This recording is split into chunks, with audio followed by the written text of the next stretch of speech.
Olá, sejam bem-vindos, bem-vindas a mais uma emissão do Espiritismo em Pauta aqui no portal da Federação Espírita do Estado do Ceará.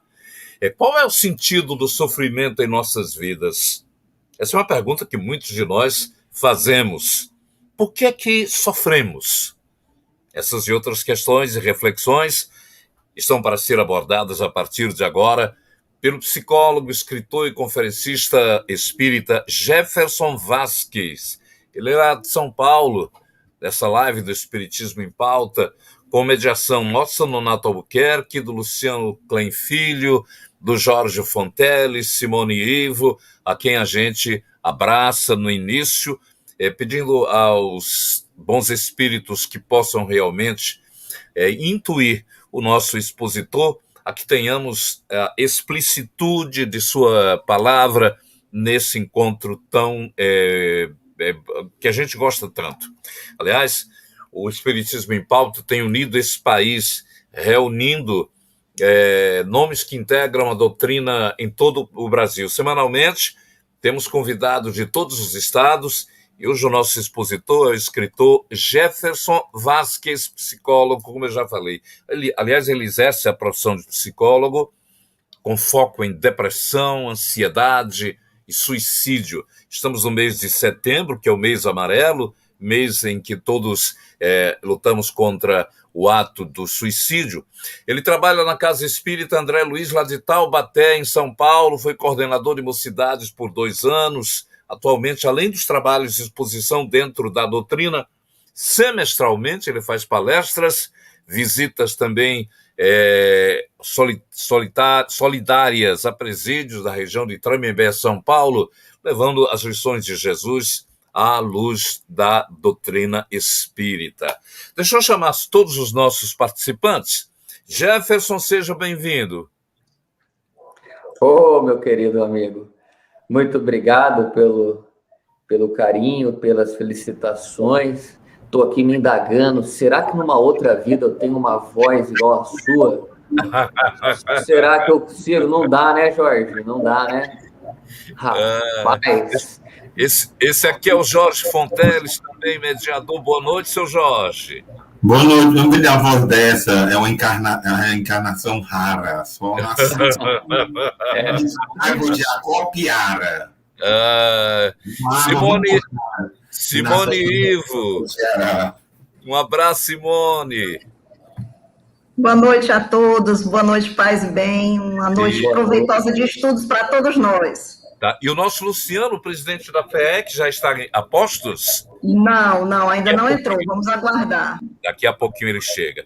Vamos então dar oportunidade aqui ao Jefferson, transmita para nós as lições do porquê sofremos. É um tema realmente muito importante que merece a atenção de todos os espíritas ou não, crentes de todas as denominações religiosas. Eu já estou agradecendo ao Antônio Carlos Pereira, do GEAC, Marina Santos Vasques, Eugênia Ferreira, Leidmar, Eugênia, Neuma Timóteo, obrigado. Nossa querida Elaine Vasques, Francisco Carvalho, muito boa noite para Eugênia de novo, Neuma, Francilene, todos vocês que já estão se chegando. Vamos acompanhar agora a exposição, a palestra do nosso caro Jefferson. Fique à vontade, Jefferson. Obrigado, companheiro. Só inverteu a tela. Isso, pronto.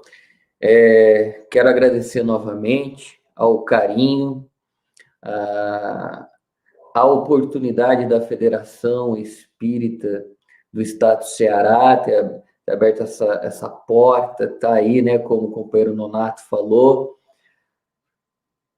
juntando o Brasil nestas lives, e aqui estamos encarregados, nesta noite, de trazer este tema, um tema sempre atual, desde que o mundo é mundo. A criatura humana sempre está em contato com a dor, com o sofrimento. Para a gente dar uma visão maior, mais ampla, é preciso, primeiramente, compreender o que é o sofrimento e o que é a dor.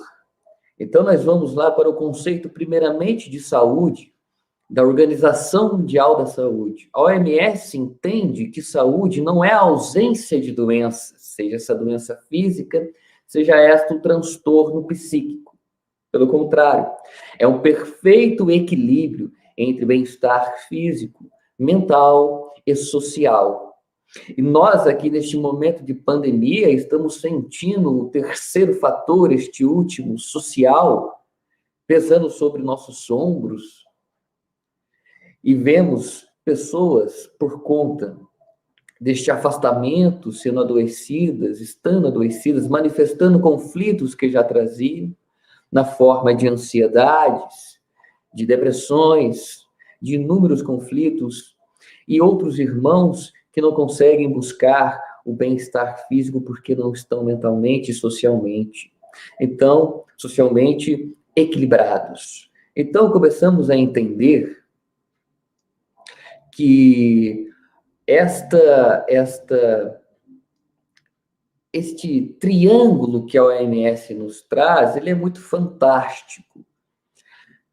Porque se estou bem fisicamente, mas mal mentalmente e bem socialmente, consequentemente, o mental vai afetar o bem-estar físico e muitas vezes as nossas relações sociais nos inúmeros contextos que estamos inseridos.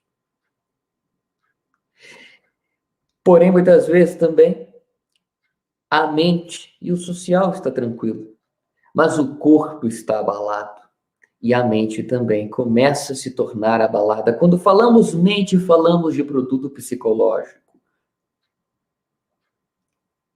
É sempre no campo dos transtornos.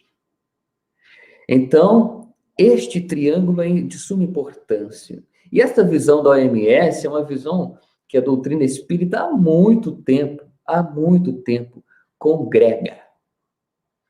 Então, nós vamos encontrar na obra O Problema do Ser, do Destino e da Dor, do grande Leon Denis, lá no capítulo 26, que se intitula A Dor. Denis vai dizer o seguinte, que a dor física produz sensações, ao passo que o sofrimento moral produz sentimentos. Então, ele separou o que é dor e o que é sentimento, de forma muito clara e didática. Denis tinha essa capacidade de ser profundo em poucas linhas e, às vezes, bem direto. E é o que ele faz aqui. Então, a dor física, ela vai produzir sensações. Se eu pegar uma agulha e furar a minha mão, vai produzir uma sensação de desprazer. Eu vou querer tirar a mão. Agora, o sofrimento moral, ele produz sentimentos variados. Culpa, remorso, ressentimento. Ele desperta emoções primitivas e básicas, como a raiva, o medo, a tristeza. Então, ele vai além. E Leon Denis vai dizer o seguinte, que ele faz essa separação didática, puramente didática, mas ele vai dizer, estes se misturam. O nosso esforço, muitas vezes, é não deixar que a dor física abale o espírito e a parte mental. Ou que os nossos transtornos mentais não nos adoeçam também fisicamente. Então, é tudo junto. E entendendo que esse conceito de saúde, na OMS, não é a ausência de uma doença, mas é um perfeito equilíbrio. E quando falamos em equilíbrio, podemos estar doentes, mas buscando um equilíbrio. Então, é isso que é interessante que a OMS traz. Você pode estar doente, mas você pode estar em equilíbrio. Fisicamente, tomando remédio, uma dor crônica, passa. Por mais que ela venha e volte, mas ela passa. E você já acha essa homeostase, esse equilíbrio. E cuidando da mente, cuidando do espírito, nós vamos ampliando a nossa concepção. E os fatores sociais, de forma nenhuma queremos excluí-los, porque eles afetam muito a nossa vida. Afetam o nosso espírito, o nosso corpo, a nossa saúde mental. Porque o que são os fatores sociais? Tudo que está na sociedade, os diversos locais, ambientes, as diversas pessoas, tudo. Então, tudo isso possui uma capacidade enorme de nos afetar. Ainda dentro desta concepção de Denis, dirá Emmanuel, na obra O Consolador, na pergunta 239, desta bendita obra psicografada pelo grande Chico Xavier. Ele vai dizer o seguinte, que a dor física é fenômeno, ao passo que a dor moral é essência. Por isso que a dor física passa, ao passo que a dor moral prossegue. Então ele está dizendo assim, que o efeito é a dor física. Mas há um sofrimento moral, uma dor moral, que ecoa de nossas imperfeições, de nossos vícios, das paixões que cedemos, daquelas vezes que não conseguimos falar não para nós. Curioso que a gente consegue falar não para outras pessoas, mas não consegue falar não para a pessoa que nós mais deveríamos amar, que somos nós. Somos nós. Essa separação nos leva a compreender que toda dor no corpo é um efeito de um profundo processo de desequilíbrio espiritual. Desequilíbrio este que está, muitas vezes, em causas atuais de nossas vidas, ou se encontra em causas passadas, como nos relembra o Evangelho segundo o Espiritismo, capítulo 5, Bem-aventurados os aflitos, a partir do item 4. Causas atuais e depois causas anteriores. Então, nossos atos produzem um sofrimento no aqui, no agora e em outras ocasiões prossegue para o futuro. Quando nós caminhamos, ou melhor, nos deslocamos da lei do amor, com certeza haveremos de entrar em contato com a dor. Já dizia Joana de Ângeles em sua obra Jesus e Atualidade, na mensagem que se titula Jesus e Tormentos, a autora, ela vai dizer o seguinte, que na ausência do amor-ação aparece-lhes a dor renovação. Olha que belo, a autora enxerga a dor não como um instrumento de tortura, porque ela não é, mas ela é um objeto de renovação, porque a dor possui uma capacidade enorme de nos despertar. Ela produz em nós um despertar que muitas vezes somente ela pode fazer. O amor está ali, batendo na porta, e nós estamos fechando a porta.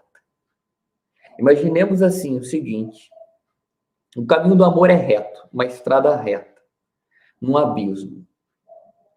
Para a gente não cair no abismo, tem ferros pontiagudos do lado do abismo. E a estrada é o amor, e essa estrada leva a Deus. Todas as vezes que começamos, a estrada está aqui, a gente está reto. Começa a se desviar, a gente vai lá para o ferro pontiagudo. E para não cair no abismo, vem a dor. Como diz Joana, ela é renovadora. Mas ela é renovadora se nós quisermos aprender com ela, conversar com ela. Nós sofremos por frutos de nossas inconsequências do passado. Mas a dor não é objeto de tortura, é de renovação. Não é Deus que coloca o sofrimento à criatura, ele permite. De Deus há somente a criação do amor. Do homem há as imperfeições e, consequentemente, a dor. A causa do sofrimento, o sofrimento como aqui vimos, é algo mais relacionado ao campo moral e produz em nós diversos tipos de sentimentos. Falei, narrei alguns aqui.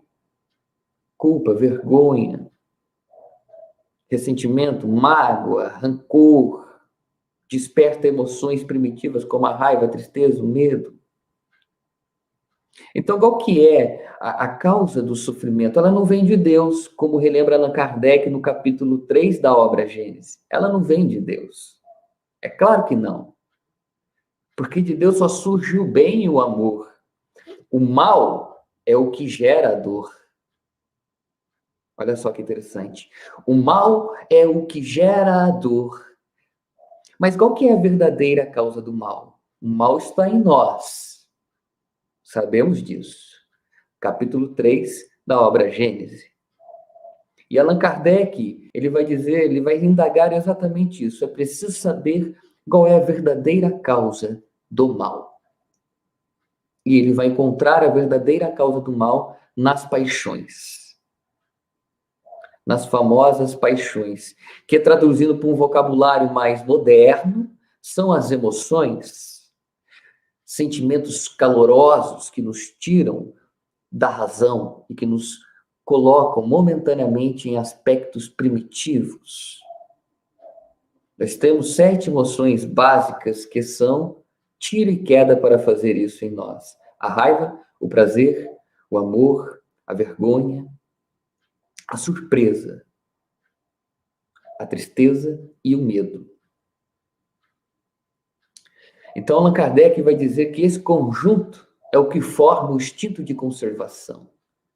Então, a raiz está aí. O instinto de conservação, que é um aglomerado destas emoções que visam nos proteger, em fazer em nós a perpetuação da vida, tá?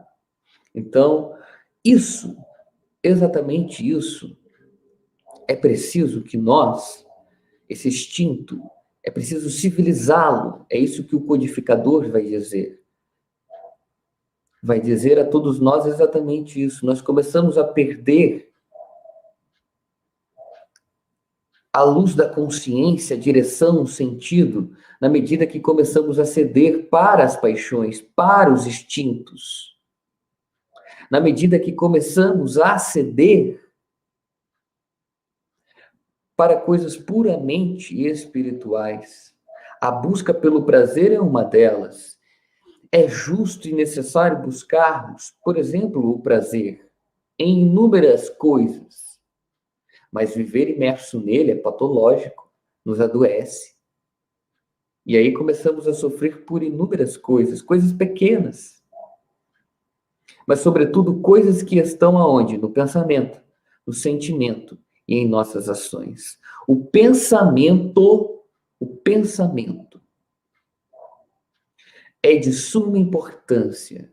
O pensamento é o dínamo da mente e a mente é o espelho da vida, como nos relembra Emmanuel na obra Pensamento e Vida. A vida exterior é um reflexo daquilo que carregamos dentro de nós. O pensamento que temos se manifesta por imagens que são acopladas em ideias. Imagens que muitas vezes nos surgem. Nos vem à cabeça e começamos a pensar inúmeras coisas, a estabelecer ideias, a dar juízo de valor. O pensamento que na obra Pensamento e Vontade, de Ernesto Bozano, olha só para vocês verem, o professor Ernesto Bozano, ele vai mostrar uma coisa nessa obra que é fantástica, que eu acho isso fantástico, que eu sempre trago para a realidade interior. Ele vai dizer que o pensamento, ele tem uma força ideoplástica. O que ele quer dizer? O pensamento é capaz de criar realidades. E ele vai trazer uma coisa uma passagem de um jovem que era médium Turvey. Este jovem era espírita, médium, possuía evidência.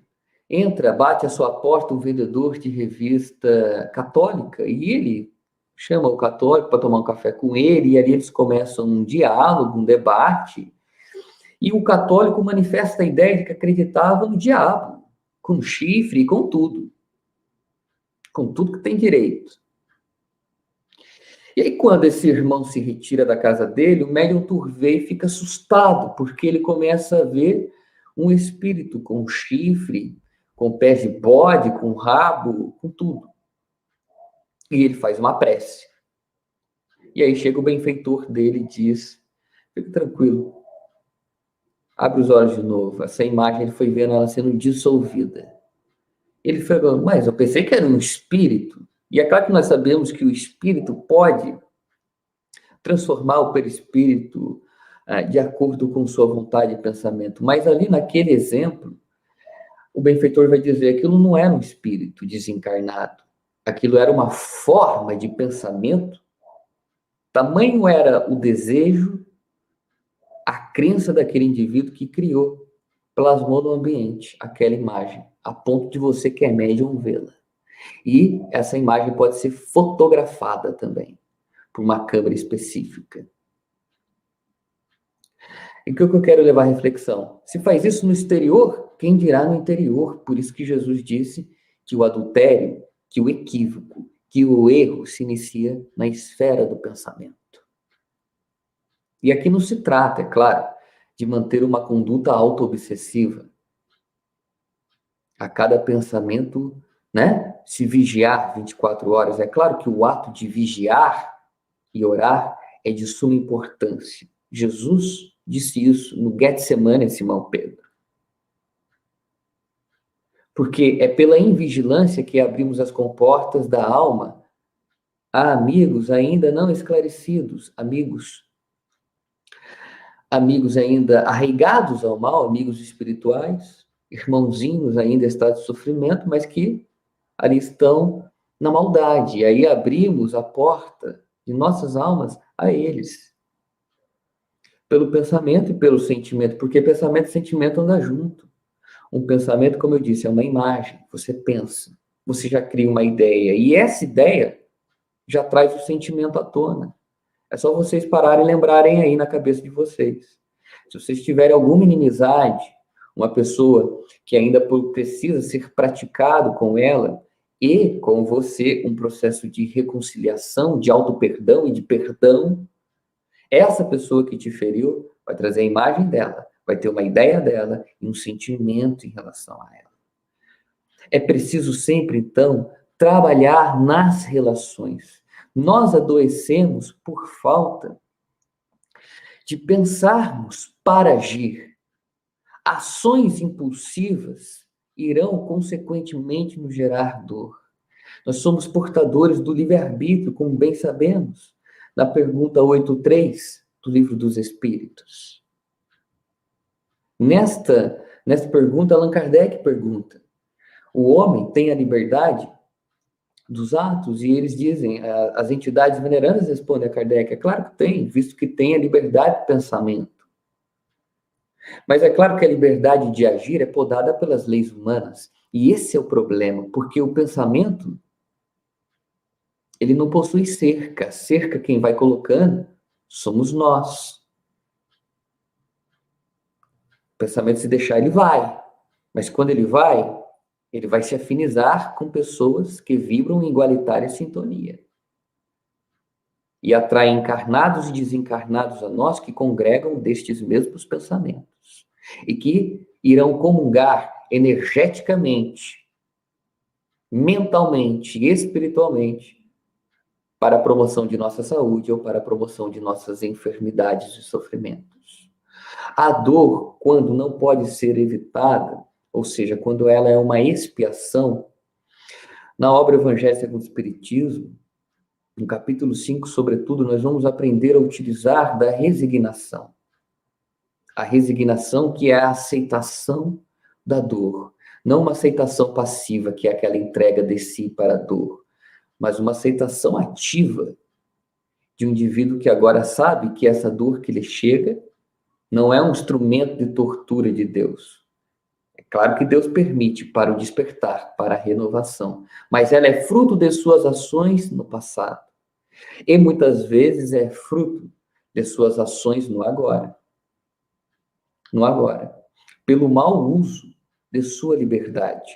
Quando nós começamos a transformar o livre-arbítrio,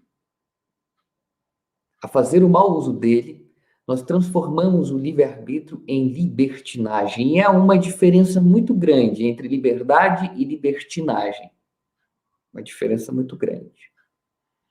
A liberdade, ela é utilizada com consciência moral, com responsabilidade. Responsabilidade de que cada agir irá gerar uma reação e nós teremos que arcar com as consequências. Mas o indivíduo que é libertino, ele faz mau uso da liberdade. Ele age sem pensar. Ele age por impulso. Ele age, como relembra Allan Kardec, domado pelas paixões, pelos instintos. E as emoções são impulsivas. A raiva é uma delas, presente no nosso dia a dia.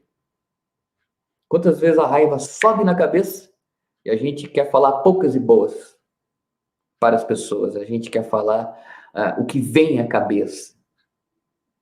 E aí, começamos a destruir as nossas relações no meio social. Olha lá o conceito da OMS. O meio social começa a cair, as nossas inter-relações começam a entrar ladeira abaixo. E, consequentemente, iremos ficar sempre com alguma coisa na consciência, aquela culpa lá do fundo. Mas se eu tivesse falado de tal jeito com a pessoa, pois é, mas agora passou. Passou. Por isso que a doutrina espírita, ela não reprime nada. Ela não é uma doutrina que vem para reprimir e para castrar. Claro que não. Ela é, antes de tudo, educadora e reflexiva. Reflexiva e educadora. Isso é muito importante para a nossa atualidade. Quando nós estamos aqui estudando as diversas obras espíritas, quando nós lemos o Evangelho, quando nós escutamos as palestras, quando nós participamos de grupos de estudo, o nosso arcabouço intelectual vai aumentando.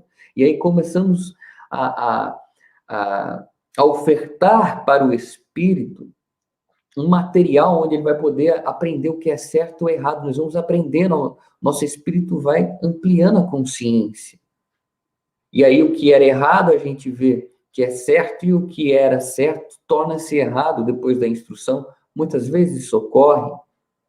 E é essa instrução que vai freando esse lado instintivo. Nós sofremos porque esse homem primitivo que carregamos dentro de nós, homem primitivo, fruto das emoções, que Allan Kardec denominou, como aqui foi dito na obra Gênese, como sendo as paixões. As paixões que geram em nós as imperfeições, e as imperfeições geram o mal. E o mal é a dor, é o sofrimento, é a consequência de nossas ações, não somente ao outro, mas também a nós.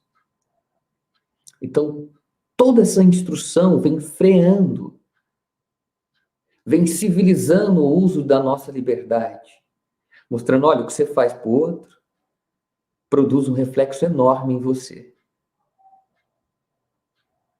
Reflexo enorme. Olha, mas não somente o que você faz, olha o que o Espiritismo ensina, como aqui foi dito, o que você pensa, o que você sente.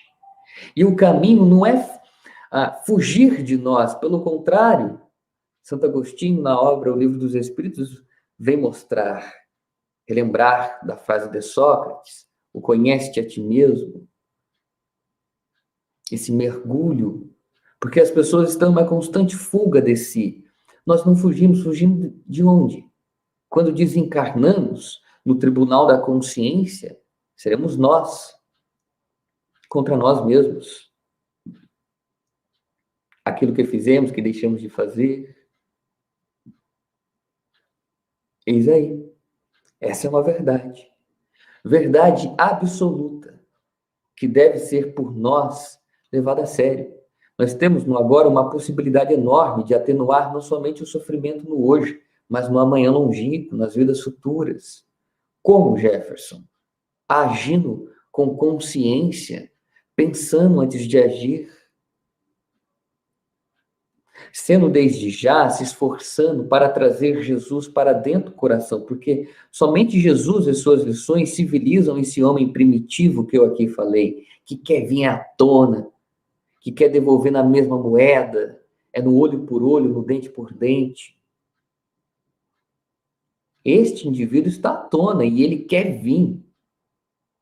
E se deixarmos, ele vem. Ele vem. E não adianta que ele aparece, ele balança, ele chacoalha, e ele vai começar a transformar o que era liberdade em libertinagem, e nós começamos a virar escravos de nossas ações. De nossas ações que se iniciam no campo mental, que vão até no agir. Então, nós somos os espelhos, captamos os reflexos daquilo que emitimos. Em todos os níveis, Não somente pensamento, mas também o nível sentimental. E da ação propriamente dita. Nenhuma ação passará ali, né? Deixará de existir. É claro que não se perderá. Não. Serão analisadas todas as ações, todas. Quando o sofrimento chega, há às vezes que o sofrimento é inevitável. Eu aqui disse que nós sofremos. Por que sofremos? Nós sofremos por dois sentidos. Nós estamos sofrendo pelo mau uso do livre-arbítrio, que nos foi concedido por Deus. Mau uso do livre-arbítrio que se inicia no pensamento, no sentimento e nossas ações. Pela insistência em fugir de nós e de querer criticar ao outro. Pela insistência de usar o intelecto somente para quantificar a dor alheia. Esse intelecto que, curiosamente, rompeu os céus e alcançou a lua, mas que ainda possui dificuldade para descer centímetros abaixo em direção ao coração, que simboliza o amor.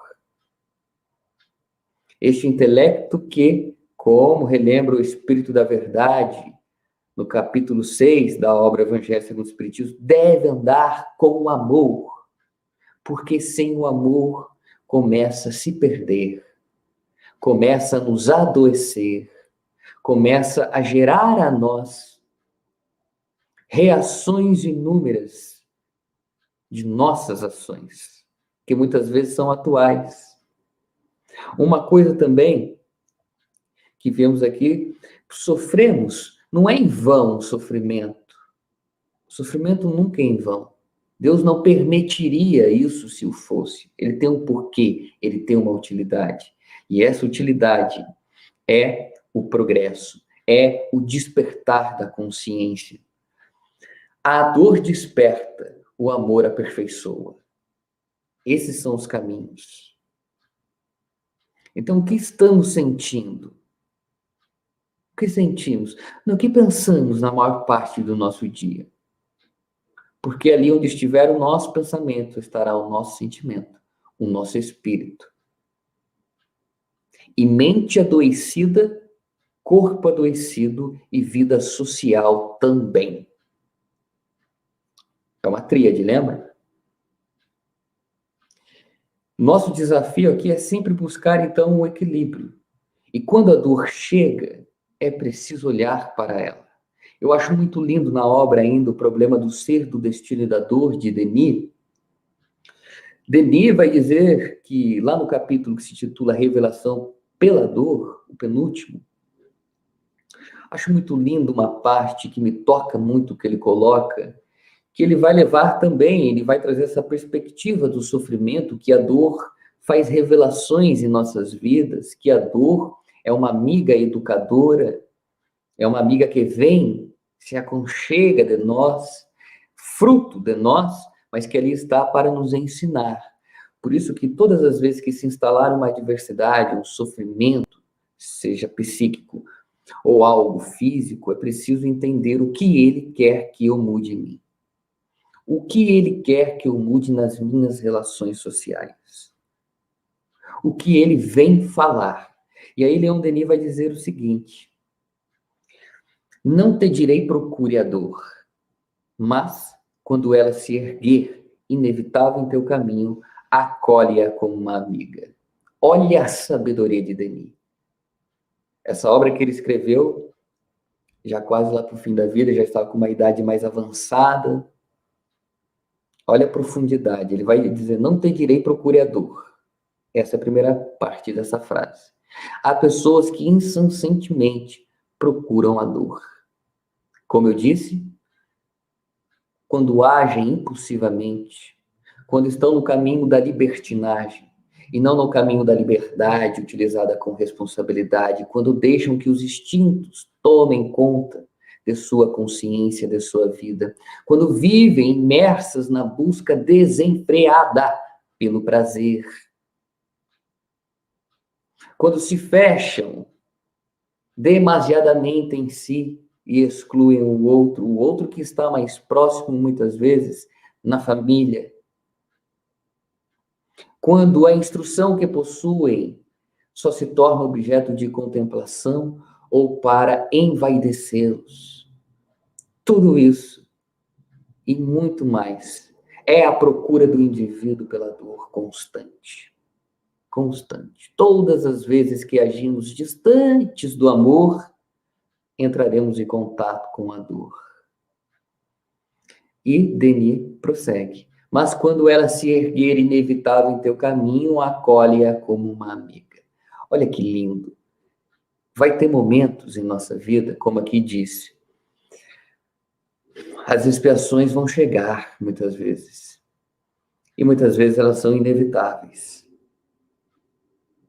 E quando ela se erguer inevitável em nosso caminho, ali, no alicerce da resignação, da fé, nós iremos acolher ela como uma amiga. E o que é um amigo? O que um amigo faz? Você conversa com um amigo, você dialoga com ele, você dá risada com ele, você chora com ele. Olha que lindo. Eu acho isso fantástico quando eu paro para refletir. Então, você vai chorar com a dor, você vai aprender com ela, você vai sorrir com ela, mas jamais se revoltar contra ela. Porque revolta é caminho para o desespero, e desespero é caminho para o abismo. Muitas vezes culmina no suicídio, que aqui foi dito, Setembro Amarelo. O desespero que toma consciência. Então, há momentos que a dor é inevitável e é preciso acolhê-la. E deixar que ela obre em nós. Por que sofremos? Que foi a indagação desta noite. Não é somente para nos depurarmos, para repararmos dívidas de vidas passadas. Claro que não. Nós aqui também estamos para sermos felizes. Não reencarnamos para sofrer. Reencarnamos para dissolver as causas que nos fazem sofrer. Nós reencarnamos para ser felizes. E a maior caminho ofertado a nós, a maior direção, a mais precisa, a correta de todas é Jesus. Ele é o modelo e guia. Nós muitas vezes nos prendemos às inúmeras curas que Jesus operou. Elas são fantásticas, dignas de um Cristo, não há o que questionar. Mas a maior cura que Jesus operou na humanidade, e que é um marco até hoje, e a maior cura que ele opera ainda hoje, e operará daqui séculos, é a cura pelo amor. É a transformação de um indivíduo que estava em um profundo estado de sofrimento e que, após entrar em contato com o amor, com a caridade, que delas emanam as virtudes da alma, ele se renova de dentro para fora. É só Jesus que tem esse potencial de transformar criaturas que um dia estavam nos abismos do sofrimento em cartas vivas de seu evangelho. Essa é a maior obra de Jesus, essa obra que se opera em nossos corações, essa cura pelo amor. Quando não amamos, já dizia Sigmund Freud e a psicanálise, inevitavelmente iremos adoecer. Porque longe do amor, nós começamos a nos fechar em nós, em nossas verdades, em nossos achismos. Nós começamos a querer ter poder sobre as pessoas, aprisionar elas nas gaiolas de nossas convicções, expectativas. Queremos que elas pensem como nós, sintam como nós. E ao passo que queremos ter poder sobre o outro, esquecemos de cuidar de nós, desse ser que chora, que grita. para ser amparado e acolhido. Jesus, nosso querido mestre, nosso divino amigo, deixou no solo da humanidade lições que até hoje buscamos arduamente entender, mas, sobretudo, praticá-las. A prática destas lições, não há dúvidas, meus amigos, que elas nos purificam. E elas vão direto na causa, a causa que está no espírito, na parte moral. E espírito equilibrado, mente e corpo são. Sofremos novamente pelos impulsos a que cedemos, pelas paixões que deixamos tomar conta de nós, pelas imperfeições que cultivamos, pelo egoísmo e pelo orgulho que deixamos que tomem conta de nós, mas sobretudo pelo agir impulsivo, porque o agir impulsivo gerará consequências, consequências que irão gerar reações no agora e muitas vezes ecoar no depois. No depois. Meus queridos irmãos, espero ter deixado muito claro esta noite que o sofrimento se origina de um mal, e este mal tem a causa em uma imperfeição, e as imperfeições têm como mola propulsora as emoções, os instintos. Então é preciso sublimar o homem primitivo com as lições de Jesus que propiciam a construção do homem divino, dotado de virtudes e imerso no amor. Quando não amamos, adoecemos, inevitavelmente. Inevitavelmente. Esse é o caminho. Meus queridos amigos, vou deixar aqui aberto para pergunta, então, que os irmãos aí vão trazer daqui a pouco. E é isso que eu tenho para passar. Companheiro Nonato. Muito bem, por sinal. Passou muito bem sua mensagem e a gente vai ter a oportunidade agora de abrir também espaço para internautas que estão com muitas perguntas de vários pontos do país. Mas deixa a gente começar com nossos companheiros de casa. Jorge Fonteles, inicialmente você com perguntas.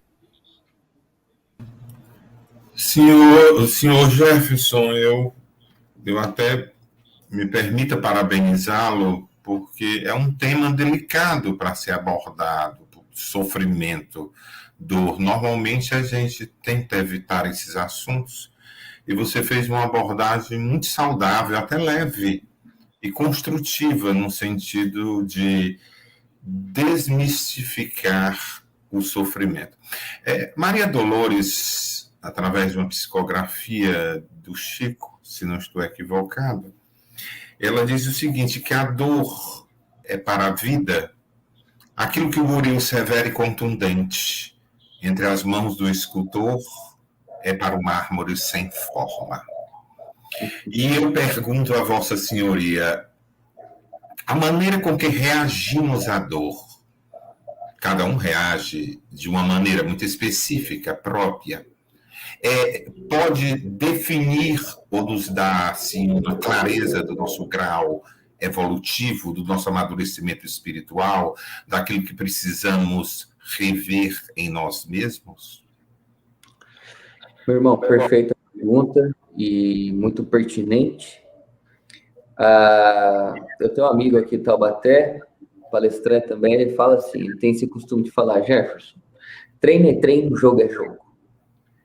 E quando se trata, né, a gente treina nos estudos, na nossa rotina diária, colocando em prática aqui todas as lições, buscando ser melhor, e tudo isso está em um conjunto que nós denominamos como sendo a fé. Mas é na hora das tempestades que iremos compreender o estado não somente espiritual, mas sobretudo mental em que nos encontramos. É na hora que a dor se aproxima de nossos corações, do nosso corpo, da nossa alma, que iremos realmente ver o estágio moral em que estamos, o estágio, o nível também de nossa fé, de nossa fé, porque essa fé que Leon Denis até fala que esta fé que a doutrina espírita, essa proposta dessa fé inabalável, que tem uma vertente intelectual e outra espiritual, e faz esse misto, mostrando ao homem que é preciso compreender para se crer. Denis, lá na obra Depois da Morte, na mensagem que titula Fé e Esperança, ele vai deixar muito claro exatamente isso, ele vai responder exatamente essa pergunta, ele vai dizer que a nossa fé é o termômetro do nosso estágio espiritual. Quando a dor chega, esta fé espírita que é proposta só pode ser vivenciada nos momentos de dor. E eu concordo com ele. Porque enquanto a vida está tranquila, a gente está aqui. Mas quando ela chega, ela vai dizer para nós o que nós precisamos melhorar em nossa fé, em nossa crença. Ou talvez nós precisamos crer mais. A dor vai mostrar isso. Ela vai mostrar o que nós precisamos renovar em nossos pensamentos, em nossos sentimentos, em nossas ações, o que precisamos mudar. Ela é um termômetro que vai mostrar a nós o estágio moral e psíquico que nos encontramos. Por isso, como eu disse aqui atrás, lá atrás, é preciso acolhê-la como uma amiga, porque ela quer obrar em nós, ela quer trabalhar. E na medida que nós vamos aceitando ela não toma conta de nós como um todo, ela faz parte da vida. E há pessoas que vão excluindo essa dinâmica e vão somente enxergando a dor como carrasca, punidora. Eu não quero sofrer. Elas colocam no meio social, elas introjetam em si a ditadura da felicidade. Eu preciso ser feliz, eu estou sofrendo, logo eu estou excluso. E nesta fantasia imatura, compreendemos que a pessoa começa a sofrer, como bem relembra o meu pai aqui no comentário, de uma maneira mal. É o bem sofrer e o mal sofrer.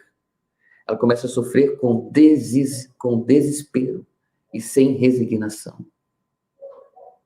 Com desespero e sem resignação. Gente, desespero faz que uma dor assim tome conta de nós. E o que era para ser parte será nós por inteiro. É claro que lágrimas... Há uma coisa aqui, companheiro Jorge, Nonato e tantos outros que aí estão conosco, Simone. Escutei certa feita, andando pelas casas espíritas, que o espírita não chora em um velório. Que o espírito não chora frente à perda de um ente querido. Gente, isso é a coisa mais pequena que existe. Lágrimas são os desabafos da alma a aliviarem a tensão.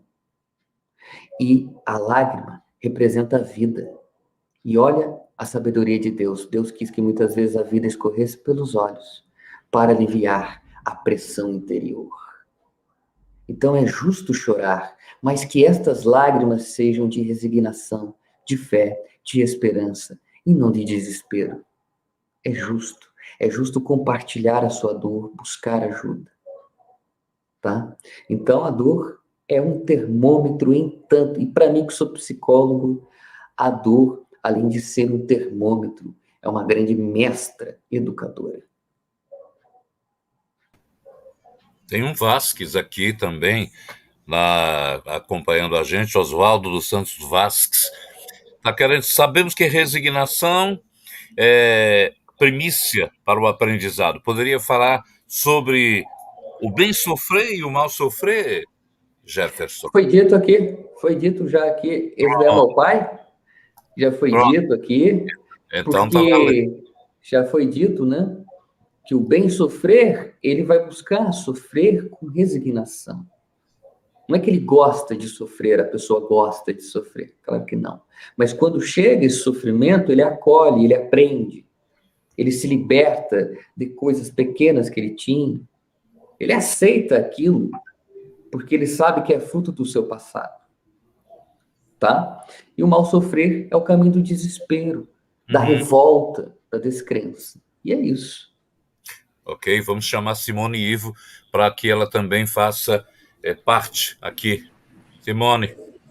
Opa, boa noite a todos, a todas. É uma grande alegria estar aqui com vocês e com o nosso querido Jefferson, né?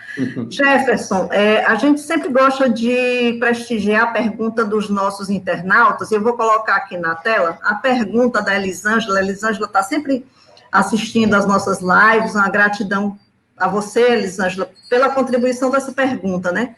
Ela traz aqui uma questão que eu acredito que seja de dúvida comum para muitas pessoas. A pessoa que comete o suicídio, quando ela reencarna, ela vai reencarnar com predisposição ao suicídio, Jefferson?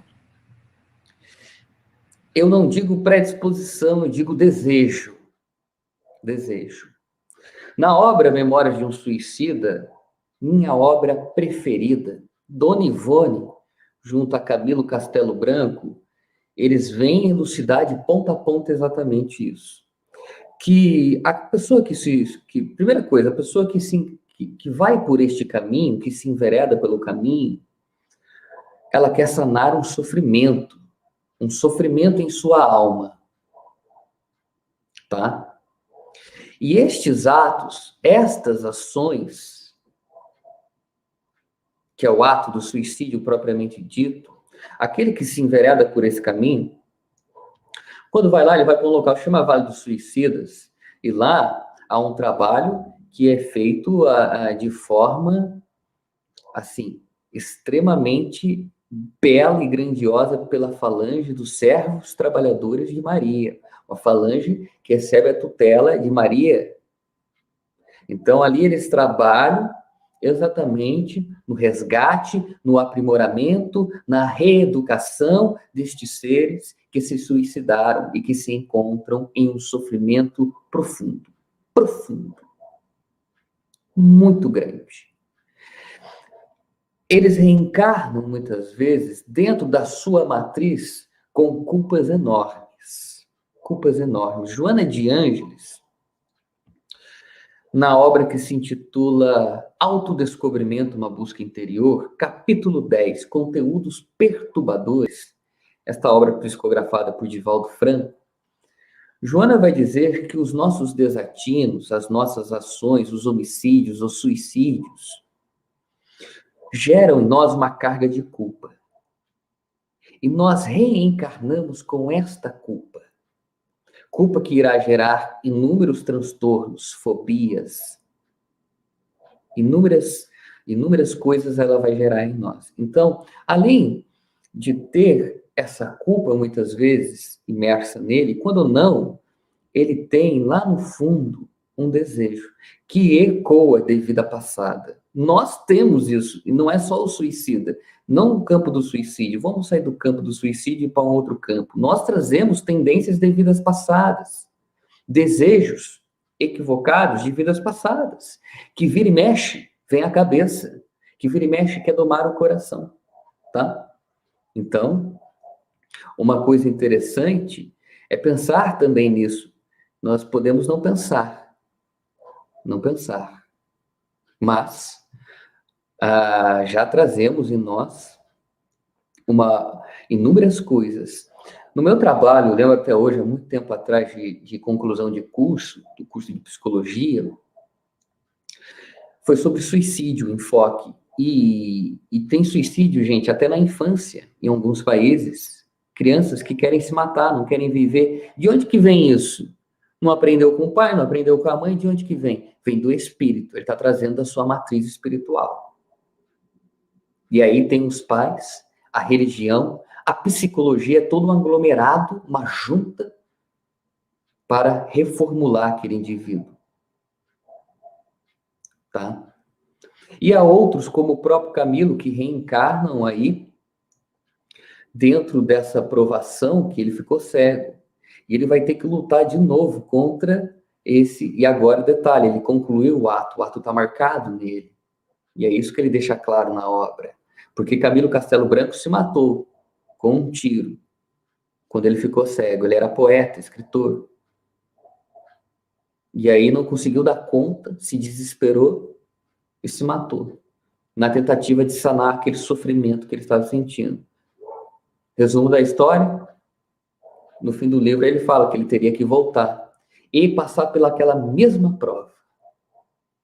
E, consequentemente, pelaquela mesma tendência de fugir do pensamento por meio de fugir do sofrimento por meio da morte. Então, sim, minha querida, nós trazemos muitas vezes inúmeras tendências de vidas passadas.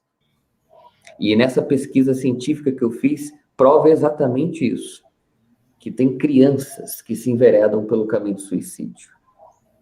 Crianças. Não estamos falando de adolescentes nem de adultos, estamos falando de crianças. Tá? Então, e é uma coisa que a doutrina espírita, por isso que a instrução entra aí, tá? Para mostrar a nós que a vida prossegue. Vai além do túmulo. Companheiro Nonato? Eu tenho uma pergunta. Vou aproveitar aqui para fazer uma pergunta. A gente sabe todos que Deus é amor, é perdão, é misericórdia. Então a pergunta é, Deus sofre? Deixa eu explicar. A indagação é feita, é como se sente Deus ao ver o sofrimento da humanidade, mesmo sabendo que a culpa é de cada ser em desenvolvimento e que é uma ascensão, o tormento, a dor, o sofrimento. Pelo humanismo que a gente coloca no Deus, a gente tem a impressão de que ele deve sofrer muito por nossa causa, ou não?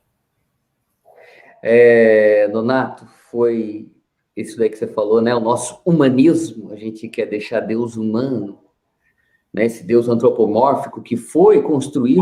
Coloquei até aspas quando citei. Exatamente, né? Humano. Ele que foi necessário em uma determinada fase, lá no Antigo Testamento, aquele povo materialista, eles precisavam ver um Deus palpável, então um Deus que pune, que castiga, que destrói, um Deus, né, que dá privilégio para você, se você seguir o bom caminho, então um Deus puramente humano, mas Deus é infinito em todas as suas perfeições. A partir da primeira pergunta da obra O Livro dos Espíritos, nós vamos começar a entender exatamente isso. Deus não é um ser humano, né? Porque em uma questão de imanência, Deus está em todas as coisas, em todas as obras da criação, mas também no ponto de vista filosófico, de uma transcendência, ele transcende a criação. Ele não é a criatura, ele é o criador, portanto, ele não tem sentimentos como o de dor, ele não tem sentimentos como o de revolta, sentimentos como o de tristeza. Quem tem é nós, ele não. Então, não, Deus não sofre. Deus não sofre. Mas ele, como é um pai extremamente sábio e misericordioso, oferta a todos os seus filhos a possibilidade de reencarnar sucessivas e infinitas vezes até que estes filhos se tornem o que devem ser. Espíritos puros imersos no amor. Deus não sofre, mas Deus ama. E ama muito. Tá? Então, Deus não possui imperfeições, tão menos sentimentos humanos. Tá bom? Muito bem, muito bem.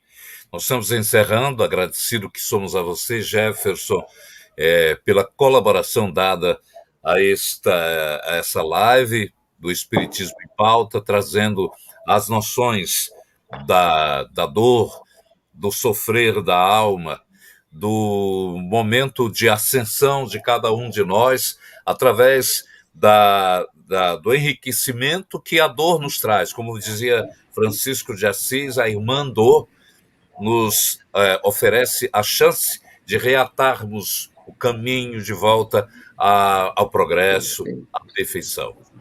Muito obrigado a todos. Eu que agradeço. Nonato, vamos dar só a oportunidade dessa última perguntinha aqui, o internauta fez, o Josué, né? Faça. Aí a gente encerra, pode ser? Pode ser, eu não tinha notado. Pronto, você pode fazer aí a pergunta? Josué está perguntando, tenho passado por muitas provações nos últimos meses, como posso conviver e aprender melhor? Josué, essa é uma oportunidade preciosa de ouro na sua vida. Você vai aprender a conviver melhor com ela, primeira coisa, se instruindo dentro da doutrina. Porque o Espiritismo mostra o porquê e o para quê da sua dor. E para compreender o porquê e o para quê da sua dor em você, é preciso ter instrução. Então agora é a hora de você beber dos estudos. É a hora de você deixá-la obrar em você. Ver se ela está querendo lapidar alguns aspectos da sua personalidade, como o orgulho, o egoísmo, ou a ira, a raiva. O que ela está querendo te ensinar? Questione, questione. Estas coisas que estou passando, o que isso quer me trazer de aprendizado? O que isso quer trazer? Questione ela. Ela é uma amiga, lembra? Conversa com ela. A dor fala, já dizia Sigmund Freud. E ela fala muito sobre você. Então conversa com ela. O que eu estou precisando mudar, gente? Não somente em você, mas que forma de viver eu preciso mudar? Será que é a forma de viver que você está imerso agora? Questione-se, irmão. Questione-se. Eu cheguei na doutrina espírita pela dor. Pela dor. E foi a dor que me despertou para o caminho do amor para Cristo. E é isso que você está tendo preciosamente em suas mãos agora.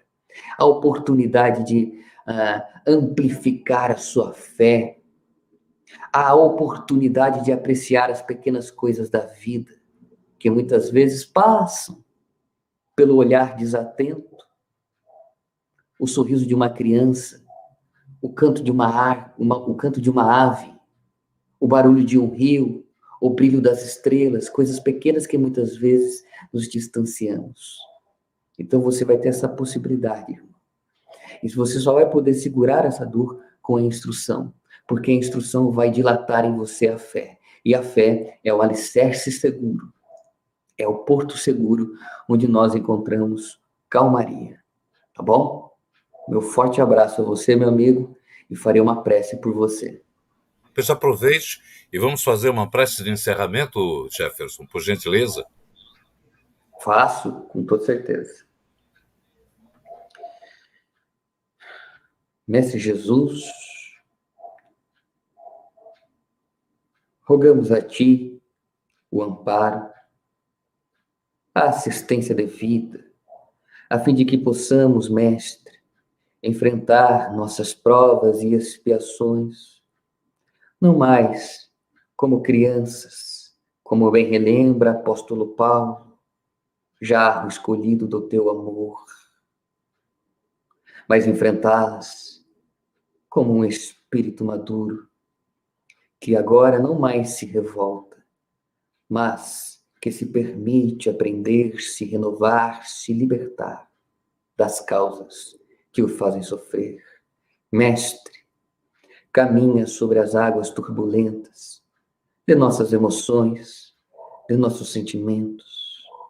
Desce sobre nós sua destra paternal, nos acolhendo nas noites frias, nos fortificando nos dias sombrios. Na solidão, sê conosco, Mestre, a nossa luz, o nosso porto seguro. E rogamos a espiritualidade amiga que trabalha em tua extensa vinha, não somente o amparo e a compreensão da dor, mas para que possam estar conosco, nos trazendo aprendizados inúmeros, e que todas as lições que aqui foram passadas, minimamente, por este vaso pequeno, imperfeito, debilitado, e que foram ampliadas com tantos outros corações, possam fortalecer em nós o ânimo e a fé, e que relembremos de Jesus a nos dizer que no mundo teremos aflições, mas animai-vos, porque ele venceu o mundo, e certamente com ele, junto dele, haveremos de vencer o mundo das expiações e das provações e partir para a felicidade. Jesus é a porta e Kardec é a chave. Muita paz a todos. Que assim seja. Muito obrigado. Nós agradecemos. Até o próximo encontro na sexta-feira. Um abraço, meu irmão. Um abraço a todos.